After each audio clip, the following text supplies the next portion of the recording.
اعوذ باللہ من الشیطان الرجیم بسم اللہ الرحمن الرحیم وما ارسلناک الا رحمۃ للعالمین وقال اللہ تعالی ما آتاکم الرسول فخذوہ وما نہاکم عنہ فانتہوا صدق اللہ العظیم۔ یہ قرآن شریف کی دونوں آیتیں مشہور ہیں۔ پہلی آیت میں حضور علیہ السلام کی ذات کے بارے میں اللہ نے فرمایا کہ ہم نے آپ کو سارے عالم کے لیے رحمت بنا کر بھیجا، وما ارسلناک الا رحمۃ للعالمین،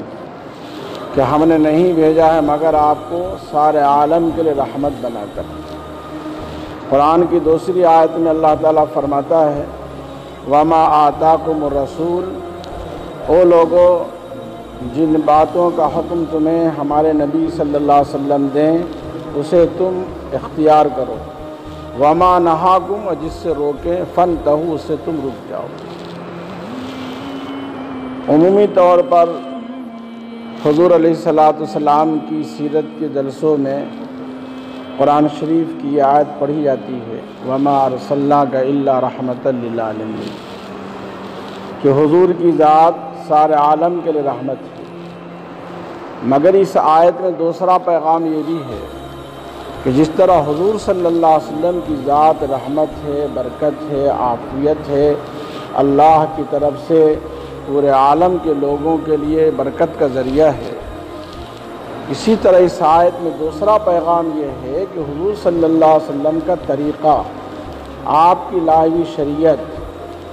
آپ کا لایا ہوا دین، آپ کے ذریعے اللہ نے جس دین اسلام کو دنیا میں نافذ فرمایا، وہ دین بھی سارے عالم کے لیے رحمت ہے۔ جس طرح حضور رحمت ہے، حضور برکت ہے، حضور کی ذات سب کے لیے محبوبیت کا ذریعہ ہے، حضور صلی اللہ علیہ وسلم سے محبت رکھنا جس طرح نجات کا اللہ کی بارگاہ میں محبوبیت کا ذریعہ ہے، اسی طرح حضور صلی اللہ علیہ وسلم کا طریقہ، حضور کی سنت، حضور کی عادتیں، حضور کی تعلیم،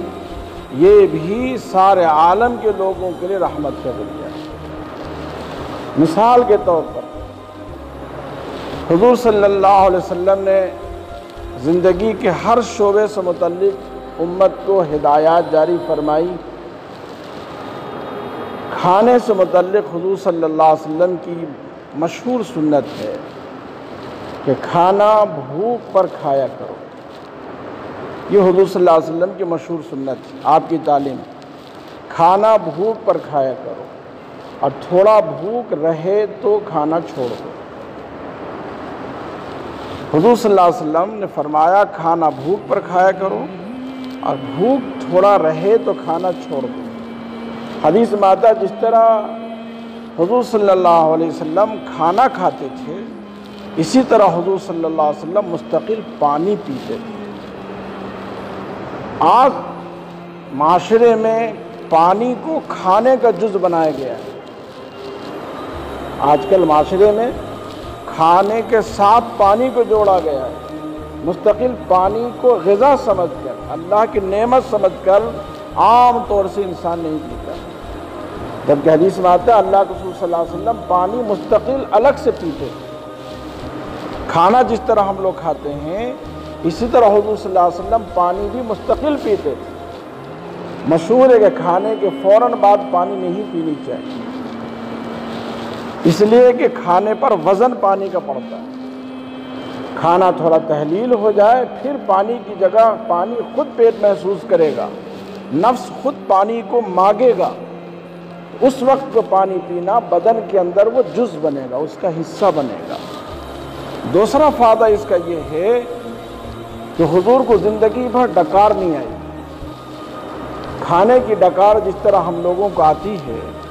حضور کو زندگی بھر کھانے کی ڈکار نہیں آئی۔ ڈکار ان لوگوں کو آتا ہے جو زیادہ کھاتے ہیں، جو پیٹ کی چاہت سے زیادہ کھاتے ہیں، نفس پر کھاتے ہیں۔ ایک ہوتی پیٹ کی ضرورت، ایک ہوتی جسم کی ضرورت، اور ایک ہوتی نفس کی ضرورت، چاہت۔ تو انسانی عام طور سے لوگوں نے کھانے پینے کو نفسانی ضرورت بنا لیا، دل چاہ رہا طبیعت چاہ رہی ہے، جسم چاہ رہا ہے کہ نہیں چاہ رہا، اس کی طرف کچھ نہیں۔ پھر حضور اکرم صلی اللہ علیہ وسلم کی سنتوں میں مسواک کرنا ایک سنت، جسے امت نے عام طریقے سے وضو کی سنت سمجھ لیا، اور بہت ہوا تو سو کر اٹھ کر جب انسان اٹھتا ہے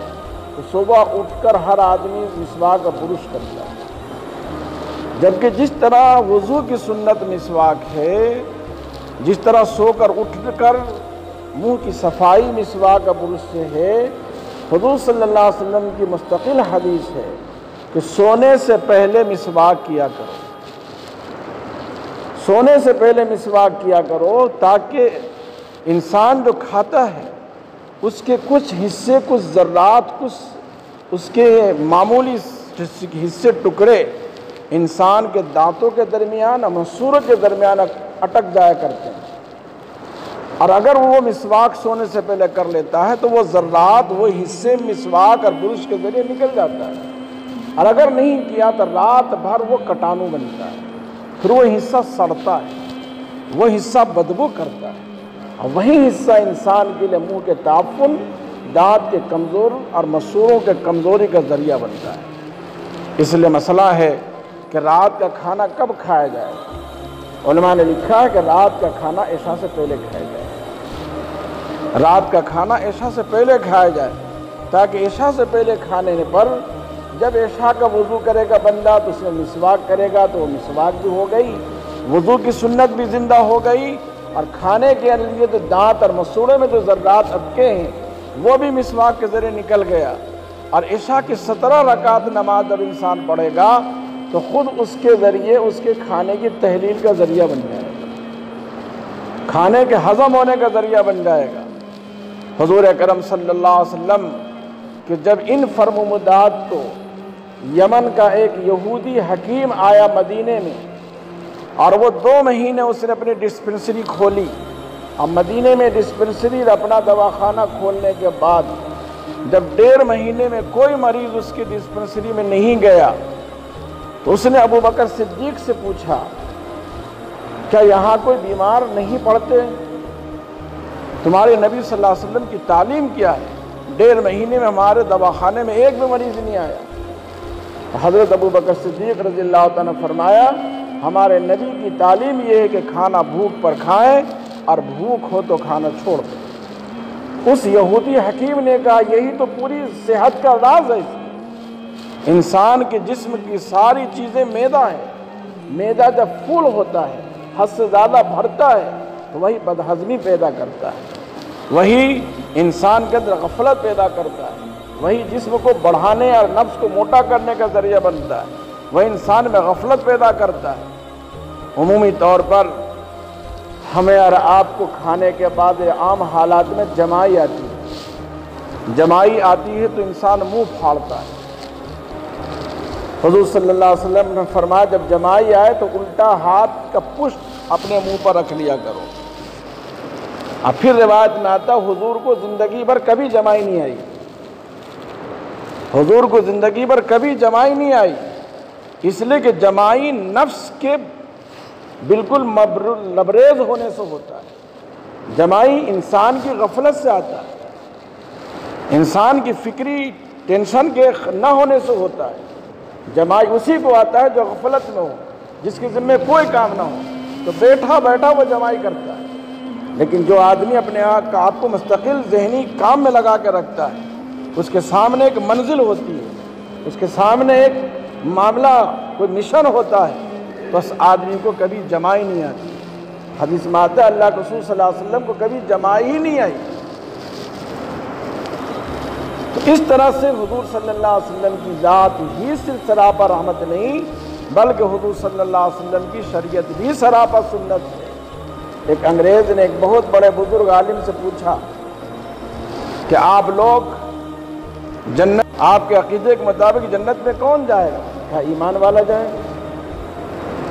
پھر غیر ایمان والا کیوں نہیں جائے گا جبکہ بڑے بڑے اچھے وہ کام کرتے ہیں؟ تو کہا ایمان والا پہلے نمبر پر ایک مسئلہ حل کرتا ہے کہ وہ اپنے آپ کو پیدا کرنے والا اور اپنے دنیا کو پیدا کرنے والا کائنات کا خالق کسی ایک کو مانتا ہے۔ اس کا فالوور ہوتا ہے،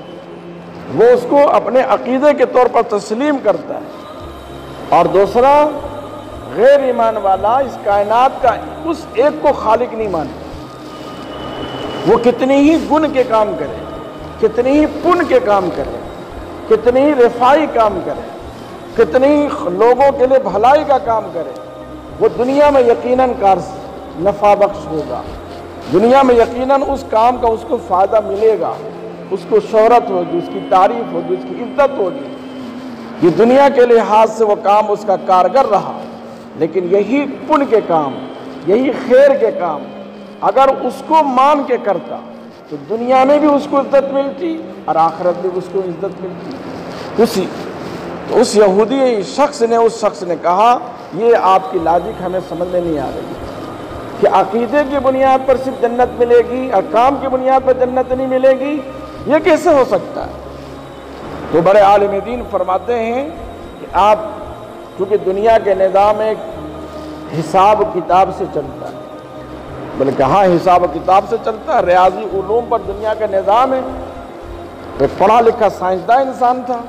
کہ دنیا کا سارا نظام ریاضی علوم پر ہے، اگر چاند اپنی سطح سے تھوڑا سا نیچے آ جائے تو ہنگامہ ہوتا ہے، سورج اپنی سطح سے تھوڑا سا نیچے آ جائے تو پوری دنیا میں گرمی اور آگ برس جائے، زمین سورج سے ٹکرا جائے، زمین حرکت میں اور چاند بھی سورج بھی حرکت میں، دونوں اپنا بیلنس بنا کر چل رہے ہیں، اس بیلنس کو اللہ نے متعین کیا ہے کتنے میٹر دونوں کو دور رہنا ہے۔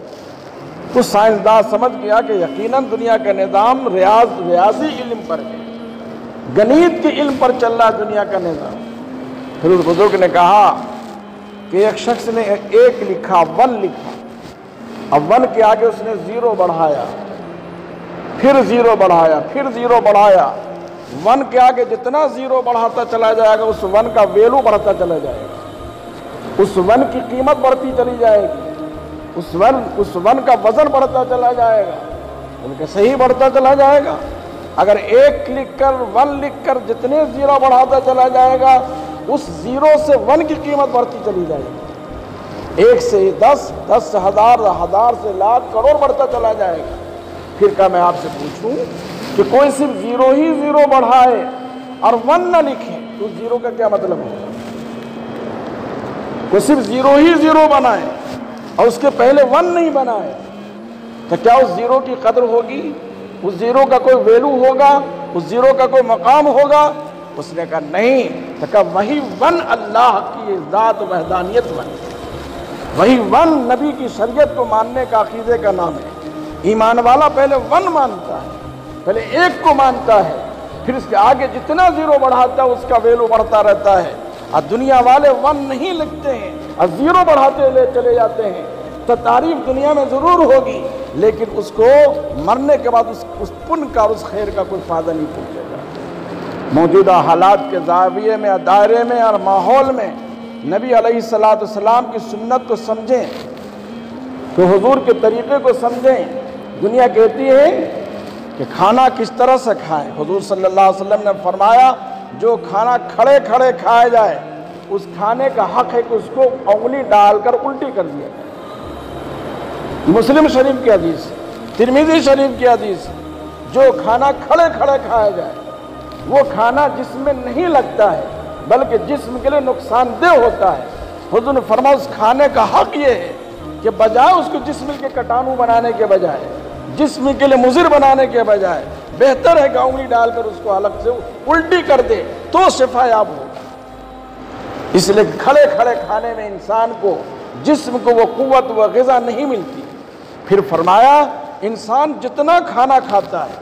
اس کا صرف 10واں حصہ جسم کو لگتا ہے، 90 حصہ پاخانہ پیشاب کی شکل میں باہر آتا ہے۔ انسان جتنی غذا کھاتا ہے صرف اس کا 10واں حصہ، 10% اس کے جسم کو صحت بخشتا ہے اور 90 حصہ فضلہ کی شکل میں باہر آتا ہے۔ اس لیے حضور نے فرمایا لوگوں کھانا چبا چبا کر کھاؤ اور کھانا بھوک پر کھاؤ، اب بھوک ہو تو کھانا چھوڑ دو، وہی کھانا تمہارے لیے غذا کا ذریعہ بنے گا۔ اب ایک موجودہ چند سالوں پہلے ایک سائنسدان نے تحقیق کیا کہ ایک کھجور اگر کوئی شخص ایک کھجور کھا لے تو وہ کھجور اتنی قوت انسان کے بدن میں دیتا ہے، اگر 3 دن تک اس کو کھانا نہ ملے تو وہ بھوک کی وجہ سے نہیں مرے گا۔ وہ ایک کھجور اس کی جسم کو 3 دن تک کی جینے کی قوت عطا کر دیتا ہے۔ جب ایک کھجور کے اندر یہ قوت ہے تو پھر انسان اپنی بھوک کی مقدار پر جب کھانا کھائے گا تو کتنا بہتر ثابت ہوگا۔ حضور کا کھانے سے پہلے ہاتھ دھونا اور دھو کر کے نہ پوچھنا، یہ حضور کی مستقل سنت ہے۔ فرمایا کیا معلوم وہ اس رومال میں کتنے کٹانو پڑے ہوں۔ فرمایا لوگو جب پانی پیو تو بیٹھ کر پیو، اس لیے بیٹھ کر پانی پینا میری سنت ہے۔ اب بیٹھ کر پانی پینا یہ صحت کے لیے مفید اور فائدہ مند شفا کا ذریعہ ہے۔ اس لیے حضور صلی اللہ علیہ وسلم کی حدیث قرآن پاک میں حضور کی شان میں یہ آیت وَمَا أَرْسَلْنَاكَ إِلَّا رَحْمَةً لِّلْعَالَمِينَ صرف مکہ والوں کے لیے نہیں، یا صرف صحابہ کے لیے نہیں، اور صرف مسلمانوں کے لیے نہیں، بلکہ پورے عالم کے لوگوں کے لیے ہے کہ جس زمانے کے لوگ ہوں اگر وہ اپنے اپنے طور پر حضور کی سنت پر عمل کریں گے تو انشاءاللہ وہ کامیاب ہوں گے۔ پیر ذوالفقار صاحب جو بہت بڑے اس وقت کے بزرگ فرماتے ہیں، میں امریکہ گیا تو میں نے کئی عیسائی کو روزے رکھتے دیکھا، تو کہا تم عیسائی یہودی ہو کر روزے رکھ رہے ہو؟ تو کہا کہ ہماری تحقیق یہ ہے کہ سال میں 1 مہینہ ایسا ہونی چاہیے کہ انسان اپنے پیٹ کو راحت دے، اپنے معدے کو راحت دے، اس سے پورے جسم کا بیلنس صحیح ہو جاتا ہے، پورے جسم کا ایک نظام درست ہو جاتا ہے۔ جو 1400-1500 سال پہلے جس شریعت کی بنیاد ڈالی گئی اور احکامات نازل کیے گئے، آج سائنسداں لوگ اس شریعت کو خود فالو کر رہے ہیں، اس پر عمل کرنے کی کوشش کر رہے ہیں۔ ہم مسلمان اگر اس زمانے میں یہ کورونا وورنا کچھ نہیں ہے، اگر مسلمان صرف سنت پر عمل کرنے والا بن جائے، نبی کی تعلیم کو زندہ کرنے والا بن جائے، پینا کیسے، کھانا کیسے، چلنا کیسے، تھوکنا کیسے، بیٹھنا کیسے، آنا کیسے، جانا کیسے، بولنا کیسے، یہ سب ایک طریقے ہیں حضور صلی اللہ علیہ وسلم کے، یہ ساری وباؤں کے چھٹنے اور ساری بیماریوں کے دور ہونے کا بہترین ذریعہ ہے۔ اللہ تعالی ہم سب کو اس پر سے عمل کی توفیق عطا فرمائے۔ وآخر دعوانا الحمدللہ۔